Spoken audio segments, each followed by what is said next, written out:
Okay, more book stuff. In this case, um, I managed to pick up the second and third final book of the Hunger Games. I had read the original and have it somewhere. Pretty sure I didn't throw it out because I actually rather enjoyed it. And sometimes follow-up books aren't as interesting, but I actually found these more enticing than the first one. Just in terms of, I don't know, they became, if anything, darker. Uh, and that's kind of appealing to me. Now, my impression before I picked up the first one and honestly throughout was this is kind of young adult fiction, right? The kind of stuff that you don't have too high an expectation for. But to tell you the truth, it given how dark it is and the level of writing is in that sort of modern, very easy to read style where there's it's doing a great job of telling the story. And if you're interested in the story, you'll just keep turning pages. It's not going to tire you out. You're not going to be fatigued by running across things that just feel, I don't know, kind of clunky in their description sometimes. A lot of stuff that I find from like the mid 20th century is perfectly readable, but doesn't feel as enticing to read in a lot of cases. And honestly, it feels to me that at least, I don't know, this is not great literature or anything, right? So I'm comparing it to to the kind of bestseller type stuff from that earlier period, say the 50s and 60s, that I've read. And I just find that, like with, I don't know, your sort of action thriller type books and stuff like that, most of them that are coming out more recently, within the past few decades, have been very, very pleasing to read. What I also found impressive was, sometimes I object. Look, something feels like it's written in a juvenile style. I don't feel like that with this at all. And I think you could say the same with, say, Harry Potter. I don't feel like it's written in a juvenile style any more than like the George R. Martin stuff, the Song of Ice and Fire or whatever. That didn't, that I wouldn't consider young adult fiction or anything like that.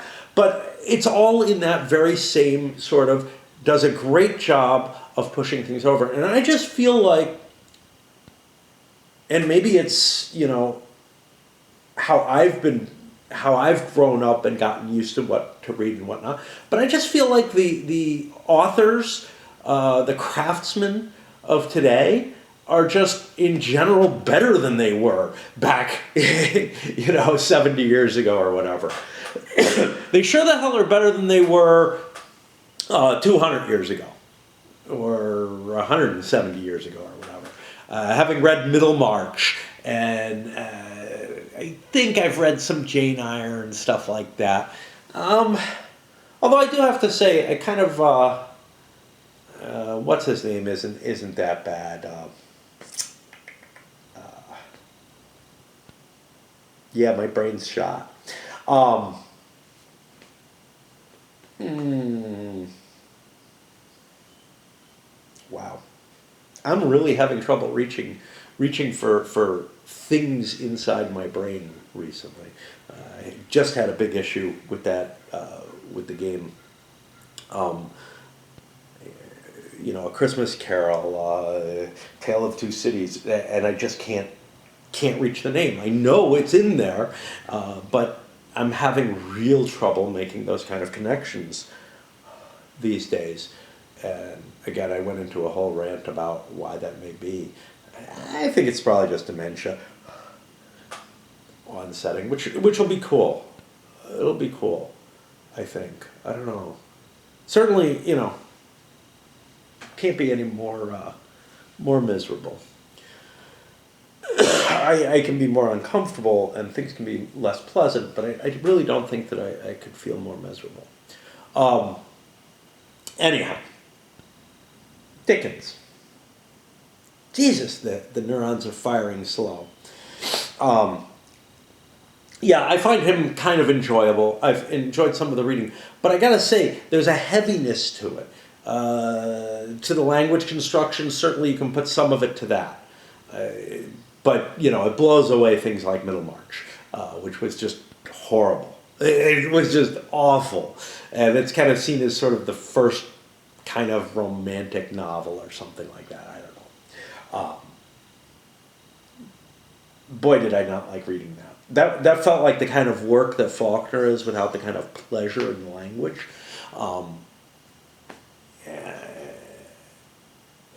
Anyhow, a lot of sort of science fiction and fantasy type stuff fits into that, what I'd classify as this kind of juvenile writing. And it's very, I can read it. It runs by me very quickly. Sometimes I'm interested enough in the story that I can run through it as fast as I did with this. But I just feel this sort of, geez, is this really worth reading? And again, some of that action adventure type stuff feels the same sort of way, where it's just, it's not so much the language construction and the writing as more how the characters are being painted. They just feel so either two-dimensional or almost being mocked by the author or whatever. And here the author is taking the characters seriously. I think maybe that's the biggest thing, that you're not, kicking for some kind of cute little catch or something like that. Now, cute little catches are great in short science fiction or something like that. I had a whole book of those, where the whole thing is about creating this little trip. And that's fine. That's a different art form. But when you try to apply that to a whole book and just hit people with again and again, and I'm going to say Piers Anthony, and not just the Xanth stuff, but almost everything. His earliest stuff was actually pretty good. But, I read some of his later stuff, and it's just horrible in this sort of way. It's readable. You enjoy the story. You want to get through the story and understand it. You want to picture the things that are happening, but you just feel like, it's this little 13-year-old kid jacking off while he's writing the story, or whatever. I mean, he's just trying to get the story out, and he's not really taking appropriate care with the characters. I felt Wheel of Time, which I know had some popularity a while back, and now I guess got a TV series or a Netflix series or something, felt sort of that way. This sort of, I don't know, and it's not, if you look at I'm thinking the Blue Adept series by Piers Anthony in particular. I'm thinking with Wheel of Time. These are, stories that are about sort of young adults, right? And how they're dealing with these terrible situations that are hitting them. So you'd think, well, maybe it's that. But no, because Harry Potter, because this series, they don't suffer that same problem, right? They take the characters seriously, and I don't know. They're believable.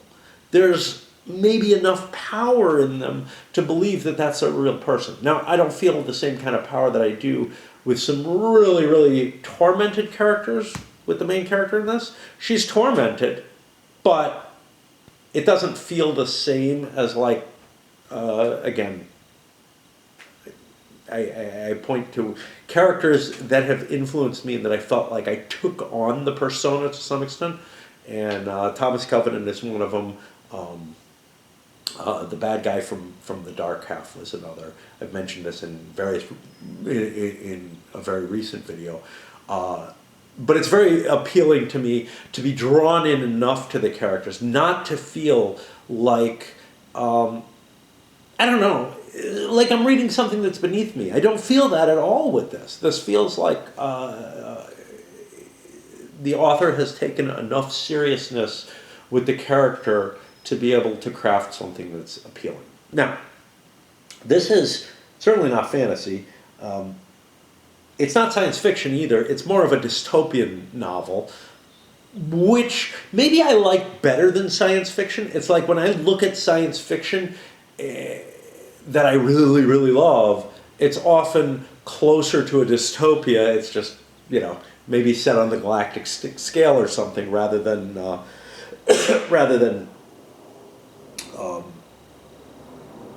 on a kind of Earth-like situation. Certainly, it's not always the case that something dystopian is appealing to me. I read the one, it wasn't that bad. I ended up ditching it, but the one that had the Rambo-like character on the cover, that was just, the cover and there was an interior art piece were so ridiculous in that. These books aren't trying to do anything terribly difficult. They aren't trying to represent something that's hard to write about, right? In terms of sometimes you've got stuff like Zelazny, whom I love, his writing very much, tries to reach for these things where he's doing dream sequences and stuff like that. And he's trying to do some experimental shit in it, and it just doesn't come across very well. Also in Amber, where they're transiting between different planes or whatever. I don't think it covers well. I don't feel like it just handles the situation well. There's nothing that complex in here. This is straight up descriptions, but then again, I don't find that Zelazny does a great job in his combat scenes or anything like that. I feel like he just kind of, the thing I like about his writing is that he has these incredible turns of a phrase that are just, they get you right to the heart of the character and how cynical and horrible the main character is or whatever. And you kind of feel like Zelazny probably was like that. He was the kind of person who sniped. I feel like I'm kind of like that at times. Here you don't have anything of that nature. The writing for the actions and whatever is very much like a modern action thriller type story. The amount of loss that's covered, and if you think of, even with the first book, the story itself is about these basically children and young adults thrown in to murder each other, where only one is allowed to survive, and then that one, becomes somebody exalted or whatever. Well, that in and of itself is pretty fucking dark, and it gets a lot darker in these other ones, as just about everybody that the main character cares about is either killed or disfigured or mentally ruined or whatever, and every relationship is just destroyed, everything is just ripped apart, and there's no one that you feel is getting an easy ride out of it. It's not just the main character. Everybody is just, facing all the horrors of what really turns out to be a war of rebellion, etc. And there's interesting political infighting and whatever that's going on in these later ones. The original one was really almost all about the struggle within this arena type situation. That gets covered. The second one, I think, maybe it's the third. No, the second one is about a return to the arena, and then the third one is basically about the rebellion itself taking place fully. And there's just betrayals left and right and everything. And that, to me, that all makes for a very interesting sort of story. Personal betrayals, political gamesmanship, stuff like that, all happening at so many different levels. So, for example, I read, I think it was Orson Scott Card, a sort of more modern day thriller where they kill the president or something like that. But there's sort of just one big mystery behind the whole thing. And they're trying to track that down. And there are a lot of worries and everything. It all turns out much, much happier in the end than this does. This is just, there's something to me very enticing about, and maybe that's why Covenant is enticing to me as well, about just this, destruction and wearing away. You paint a powerful and interesting seeming character, and then you just rip them apart with what they're facing. Very much like life itself is, right?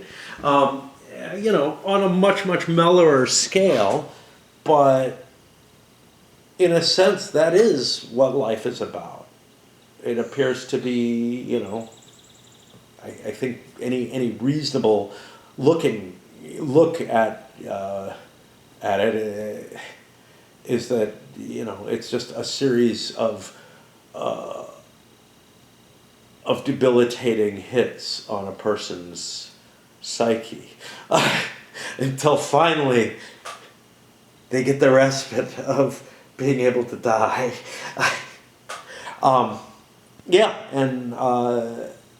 There's sort of this, sure, there's sort of an ending, a conclusion that maybe somebody could take some hope from, but in all honesty, you look at it and you say, well, that wasn't a very good, that wasn't a great result, right? All told, if you're the main character, you can't be at all happy with what happened. It's just, things ended, Anyway, I found it pretty damn enjoyable. I wouldn't be at all put off by any thoughts of and I was, when I first picked it up, I was like, do I really want this? Isn't this kind of a kid's book, whatever?